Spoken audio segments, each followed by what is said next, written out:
आतिथ्य सत्कार और मित्रता भरे शब्दों के लिए मैं प्रधानमंत्री टूस्क का हृदय से आभार व्यक्त करता हूं।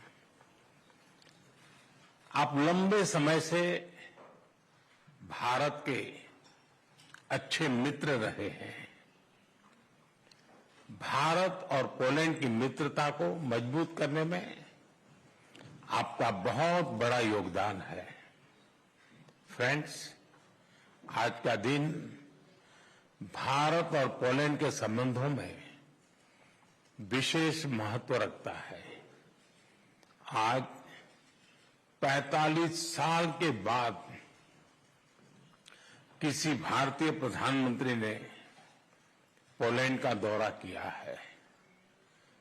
मेरे तीसरे कार्यकाल की शुरुआत में ही मुझे यह सौभाग्य मिला है।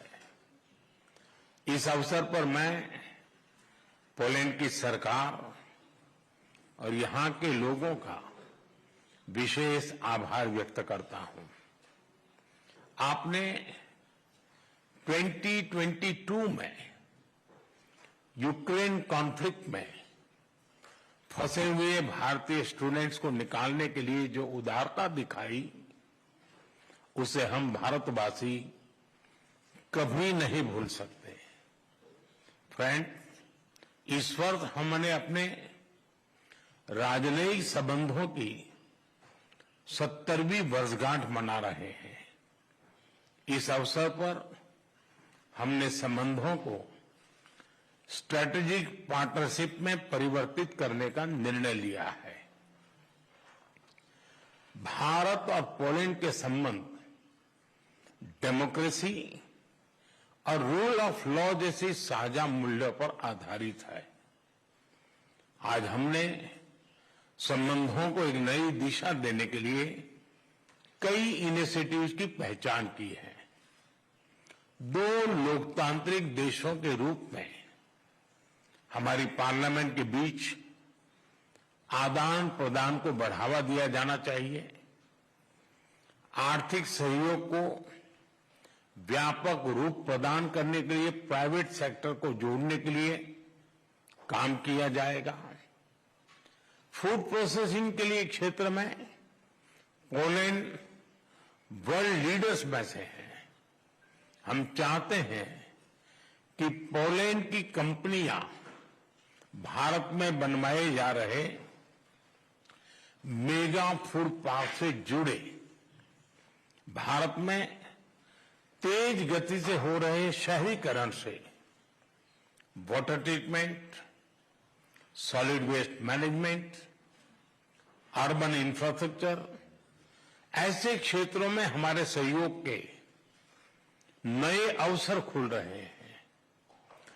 Clean coal technology, green hydrogen, renewable energy, artificial intelligence भी हमारी साझी प्राथमिकता के विषय हैं।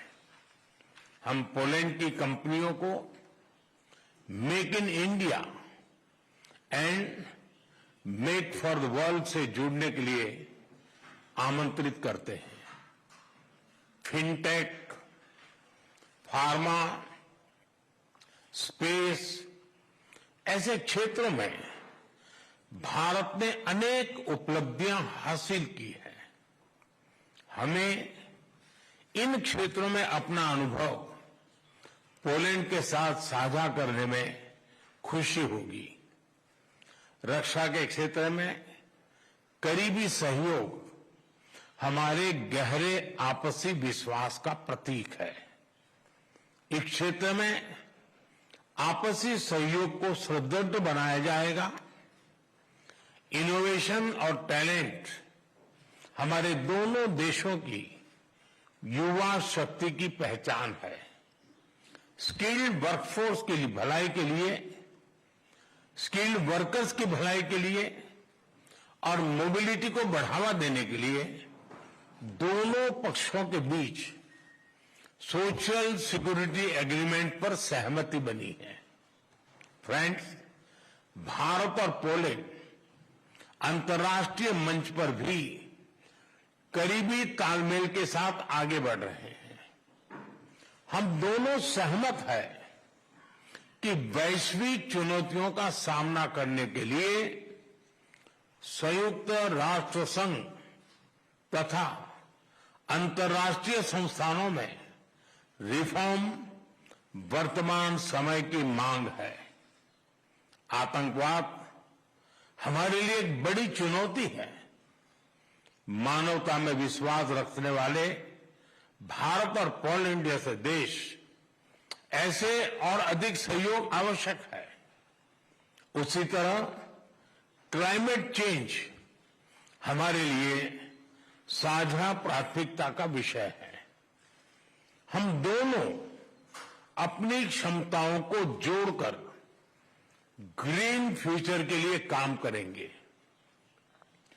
जनवरी 2025 में पोलैंड यूरोपियन यूनियन की अध्यक्षता संभालेगा। मुझे विश्वास है कि आपके सहयोग से भारत और ईयू के संबंधों को बल मिलेगा। फ्रेंड, यूक्रेन और पश्चिम एशिया में चल रहे संघर्ष हम सभी के लिए गहरी चिंता का विषय है। भारत का यह दृढ़ विश्वास है कि किसी भी समस्या का समाधान रणभूमि में नहीं हो सकता। किसी भी संकट में मासूम लोगों की जान की हानि पूरी मानवता के लिए सबसे बड़ी चुनौती बन गई है। हम शांति और स्थिरता की जल्द से जल्द बहाली के लिए डायलॉग और डिप्लोमेसी का समर्थन करते हैं।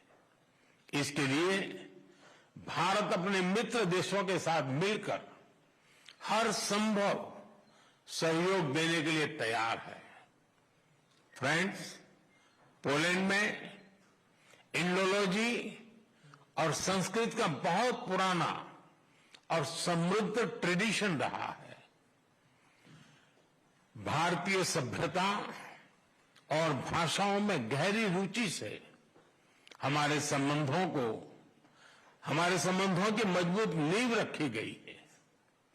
हमारे गहरे पीपल टू पीपल टाइज का एक प्रत्यक्ष और जीवंत उदाहरण कल मैंने देखा।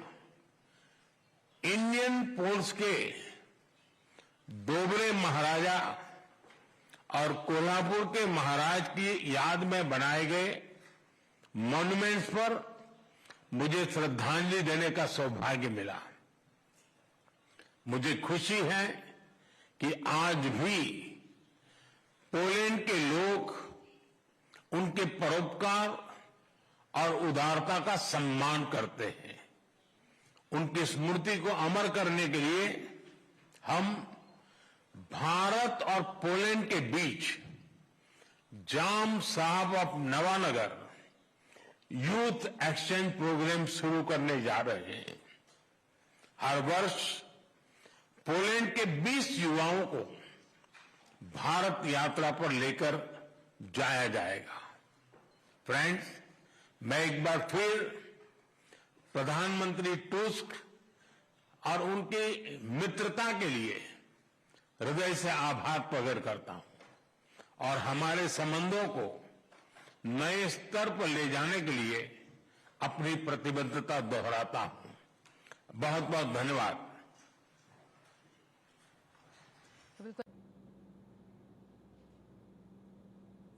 प्रधानमंत्री नरेंद्र मोदी जो कि वार्सा में संयुक्त साझा बयान जारी किया डोनाल्ड टस्क वहाँ के प्रधानमंत्री के साथ, और बहुत सारी बातों पर उन्होंने जोर दिया। व्यापार का उन्होंने जोर दिया, आपसी रिश्तों की उन्होंने बात की, युद्ध की भी उन्होंने बात की, और आखिर में उन्होंने जाम साहब का जिक्र ज़रूर किया कि भारत जाम साहब यूथ एक्सचेंज प्रोग्राम का उन्होंने जिक्र किया। उन्होंने कहा कि इसके तहत भारत 20 जो पोलिश युवा होंगे, यानी पोलैंड के रहने वाले जो युवा होंगे, हर साल उन्हें भारत आने का मौका भारत देगा। तो ये तमाम बातें जो की पॉइंट्स में बता दूं आपको। आतंकवाद हमारे लिए एक चुनौती है, ये उन्होंने कहा। आतंकवाद को जड़ से ख़त्म करना बहुत ज़रूरी है। पश्चिम एशिया में संघर्ष चिंता का विषय है, ये बात वो पहले भी कहते रहे हैं, ये बात उन्होंने अपने साझा बयान में भी कही। पोलैंड से संबंधों का विशेष महत्व है, ये उन्होंने कहा। इसके अलावा फूड प्रोसेसिंग को उन्होंने कहा कि फूड प्रोसेसिंग के क्षेत्र में पोलैंड वर्ल्ड लीडर है और आगे जो भी समझौते होंगे और जिस तरह के व्यापारिक समझौते होंगे वो दोनों ही देशों के लिए अच्छे होंगे, बेहतर होंगे।